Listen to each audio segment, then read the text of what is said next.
Con el 2025 prácticamente en el espejo retrovisor, llega esa época de balances, ¿no? Uno mira hacia atrás y ve, pues, todo el esfuerzo, el cansancio, las horas invertidas y a veces te preguntas, ¿y los resultados?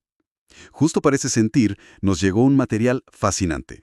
Se trata de un escrito llamado La cosecha de la persistencia paciente. Y hoy vamos a desmenuzarlo. Sí, y lo que atrapa de inmediato, creo yo, es la propuesta que hace.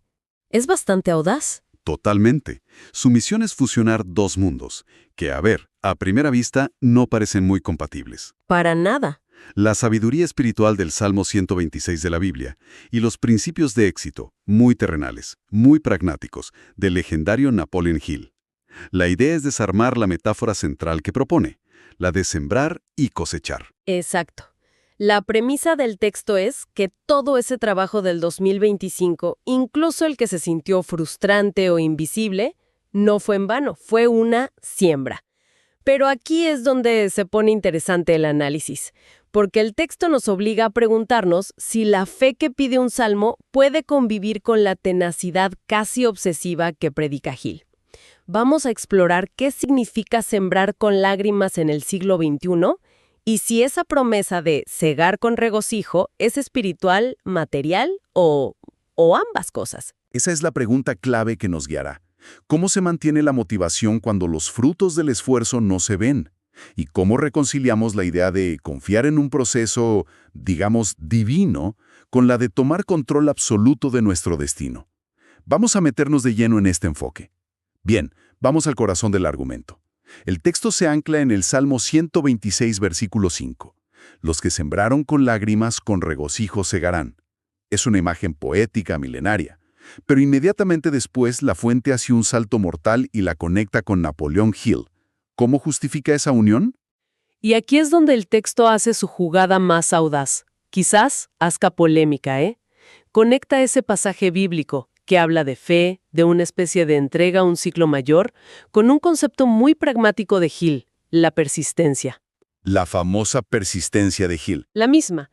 Para Hill, la persistencia no era solo terquedad, era una fuerza de voluntad alimentada por un deseo ardiente. Casi un estado mental de guerra contra el fracaso. O sea, no son aliados naturales. Uno habla de soltar y el otro de no soltar jamás. El texto nos obliga a preguntarnos si estas dos filosofías pueden realmente coexistir. Es una tensión fascinante. Entonces, ¿cómo lo resuelve? ¿Cómo interpreta esas lágrimas de la siembra desde esa doble óptica? Pues las presenta como el costo ineludible de la ambición. Desde la óptica del Salmo, las lágrimas son una expresión de fe en medio de la dificultad, una prueba.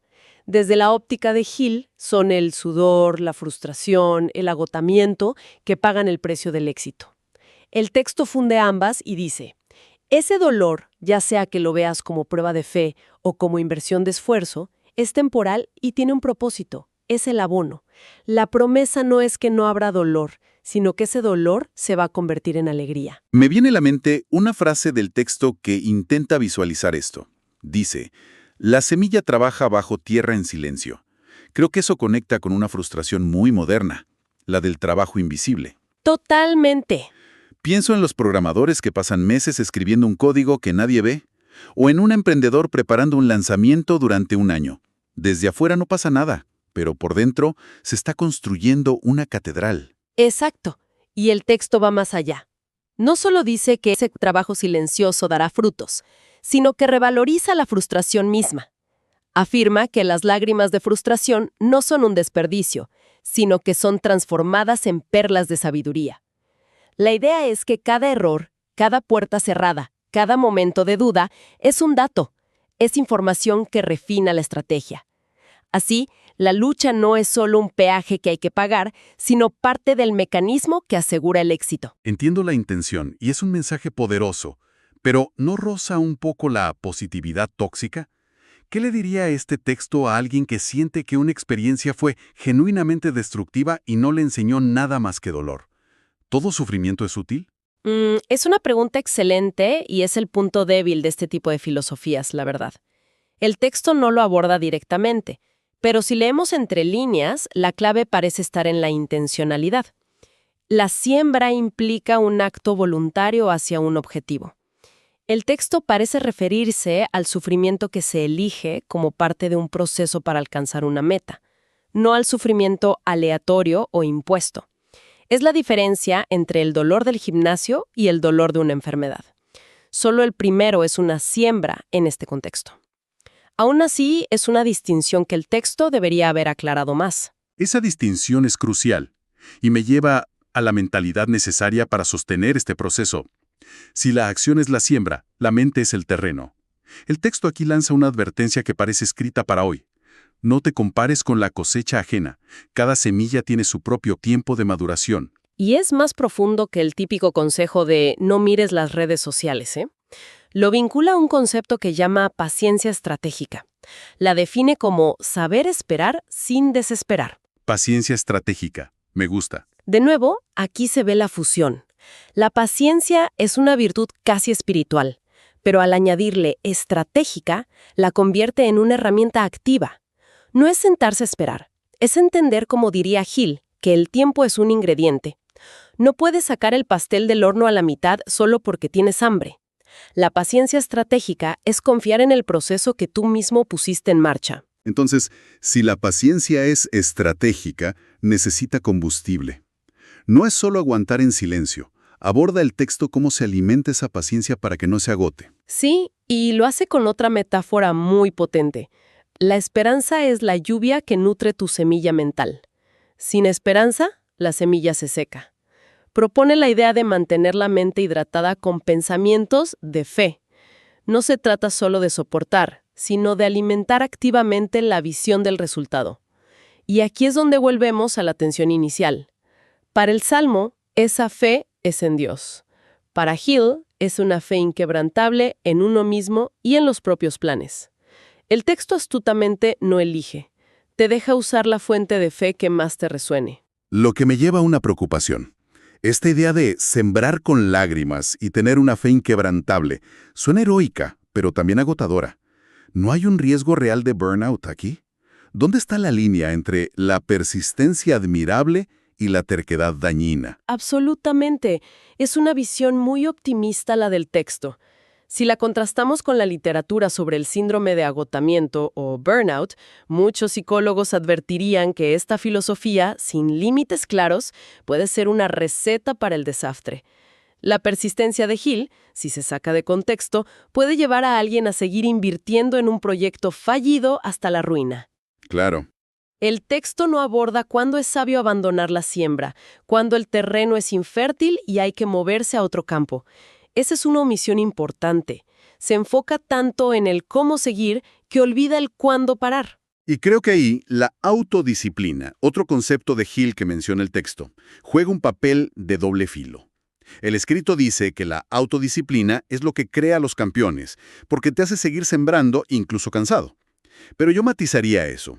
La autodisciplina, sin descanso o sin una estrategia clara, también puede crear mártires del trabajo. No es solo la fuerza de voluntad, ¿verdad? Correcto. La autodisciplina más efectiva no es la que te fuerza a trabajar 20 horas al día. Es la que te obliga a descansar, a reevaluar, a ser honesto sobre lo que funciona y lo que no. Es la disciplina para cuidar al sembrador, no solo a la siembra. El texto lo celebra como una virtud puramente de empuje, pero su verdadera maestría está en el equilibrio. Y me pregunto si esa acción disciplinada es solo mental. Si la mente es el terreno y la paciencia el combustible. ¿Propone el texto alguna forma de llevar esto al plano físico? ¿Algo práctico que se pueda hacer ahora que termine el año? Sí, y aquí la conversación se vuelve muy concreta. Propone usar el fin de año como un momento de cierre de ciclo, que no es solo reflexionar, sino revisar tu terreno. Es un llamado a la acción. Sugiere acciones casi rituales, muy simbólicas. Cito, quita las piedras del rencor y la maleza de la queja. Prepara el suelo para los nuevos proyectos del 2026. Es una metáfora de higiene mental. Las piedras del rencor son esos agravios pasados que ocupan espacio y energía. La maleza de la queja es ese hábito que drena la esperanza sin proponer soluciones. Me parece interesante que la preparación para el futuro comience con una limpieza del pasado. Porque no se puede sembrar en un terreno tóxico. Es un principio agrícola y psicológico. Este acto de preparación es, en sí mismo, una forma de persistencia y una declaración de fe en el futuro. Es decir, creo tanto en la cosecha del 2026 que estoy dispuesto a hacer el trabajo duro de limpiar mi terreno hoy. No es una tarea pasiva de fin de año, es el primer paso activo de la siguiente siembra. Junto con esa limpieza, el texto promueve una actitud muy proactiva, casi desafiante. Dice, no entres al año nuevo con las manos caídas. Levántate y declara que tu cosecha viene en camino. Esto suena mucho a la ley de la atracción o a las afirmaciones positivas, ¿no? ¿Lo ves así? Totalmente. Y de nuevo, se puede interpretar desde las dos vertientes. Desde un punto de vista espiritual, declarar es un acto de fe, es hablar en existencia lo que se espera. Desde una perspectiva psicológica, que sería más afín a Hill, declarar la cosecha es una herramienta de autosugestión. Es programar la mente subconsciente para que se enfoque en el éxito y busque oportunidades. El texto afirma que el universo responde a la expectativa positiva y al trabajo arduo. Es una fórmula que intenta satisfacer tanto al creyente como al pragmático. Hablemos entonces de esa cosecha. ¿Qué es exactamente? Porque si uno ha pasado un año sembrando con lágrimas, la expectativa de la recompensa debe ser muy alta. Me llamó la atención que el texto parece redefinir el concepto de éxito a mitad de camino. Hay una frase que me parece clave.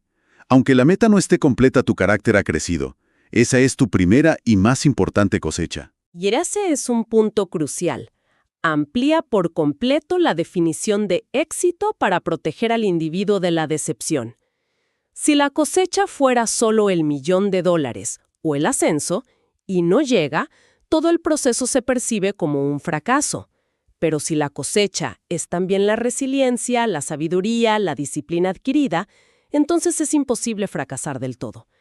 Cada intento, incluso fallido, deja un superávit de carácter. Entonces, ¿es el crecimiento del carácter la meta real? ¿O es un premio de consolación si el objetivo material no se alcanza? El texto sugiere que es la meta real y que los resultados materiales son un subproducto de ese carácter fortalecido. Y no es solo un beneficio personal, se convierte en un legado. Una de las ideas más conmovedoras del escrito es que sugiere enseñar a los hijos mostrando con orgullo las cicatrices de siembra. Convertir la historia de la lucha en una lección de persistencia para ellos, la cosecha entonces también es el ejemplo. Y para ese apoyo mutuo, el texto toma uno de los pilares de Napoleon Hill y lo saca del mundo de los negocios para llevarlo a casa: la mente maestra familiar. Para Hill, la mente maestra era una alianza de dos o más mentes trabajando en perfecta armonía para un objetivo. Era el motor secreto de gente como Henry Ford o Andrew Carnegie. El texto se pregunta, ¿qué pasaría si aplicamos ese mismo motor, esa sinergia, a la familia? La idea es crear un pequeño grupo de apoyo incondicional que no solo consuela en los momentos de siembra con lágrimas, sino que participa activamente en decretar y visualizar la cosecha común. Transforma a la familia de un grupo de individuos a una unidad de poder sinérgica. Es una aplicación muy original de un concepto de negocios a la dinámica emocional y espiritual del hogar. Al final, conectando todo, la siembra, el carácter, el apoyo familiar, el texto culmina con una promesa muy concreta para el 2026. Afirma que será un año de recogida, donde la inversión se materializará y, cito, las cuentas emocionales y financieras entrarán en superávit. Esa mezcla de lo emocional y lo financiero es la firma de todo el escrito. Sí, se niega a separarlos. Para el autor de este texto, la prosperidad es integral. Un superávit financiero con un déficit emocional no es una verdadera cosecha. La promesa final es de una abundancia completa, donde el bienestar interior y la seguridad exterior finalmente se alinean como resultado de esa persistencia paciente. Entonces, para ir resumiendo, este texto nos da un marco para interpretar el esfuerzo, especialmente cuando no vemos resultados inmediatos. Se niega a llamarlo fracaso y lo rebautiza como una etapa necesaria, invisible, de siembra. Su método es esa extraña pero potente fusión de la fe, del Salmo 126, con la estrategia pragmática de Napoleon Hill. El mensaje central es que la visión de la cosecha futura es el combustible de la persistencia presente. Pero nuestro análisis nos dice que es un combustible que hay que usar con cuidado. Es un llamado a la confianza en el proceso, sí, pero también a la sabiduría para saber cuándo un proceso es infructuoso. Nos recuerda que el crecimiento más importante a menudo ocurre fuera de la vista, en silencio, pero nos obliga a preguntarnos si somos buenos jueces de nuestro propio terreno y de nuestras propias fuerzas. El texto concluye con una frase que le da un propósito social a todo este viaje individual. Dice, tu historia de superación será la inspiración de muchos. Y esto nos deja con una pregunta para reflexionar. Si la cosecha no es solo para quien la recoge, sino también para quienes observan el proceso, ¿de qué manera la historia de una siembra personal, con todas sus dificultades, podría ser la semilla de esperanza para alguien más?